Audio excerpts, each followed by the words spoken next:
আমরা অনেক সময় অনেক কিছু আমরা ভুল করি। আমরা ভুল করার ফলে আমাদের ক্ষতি হয়। আমরা অনেক সময় জেনে করি, অনেক সময় না জেনে করি।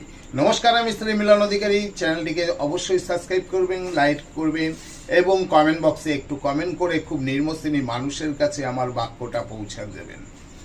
তা আজকে যেটি বলছি, আমরা অনেকে দেখবেন হাতের মধ্যে লাল হলুদ সুতো আমরা বাঁধি, পায়েতে কালো কার বাঁধি, কিন্তু এরও কিছু একটা নিয়ম আছে, যে নিয়মটি না করলে কিনা আপনার অনেক রকম সমস্যার সম্মুখীন হতে হয়। এটার নিয়মটা এটাই হচ্ছে যে আপনি এক সপ্তাহের বেশি হাতে বলুন কিংবা পায়ে বলুন কোনো জায়গায় কোনো কার রাখবেন না। এক সপ্তাহ পর পর ওটাকে চেঞ্জ করবেন, না হলে আপনার কর্ম সমস্যা হতে পারে, আপনার শারীরিক সমস্যা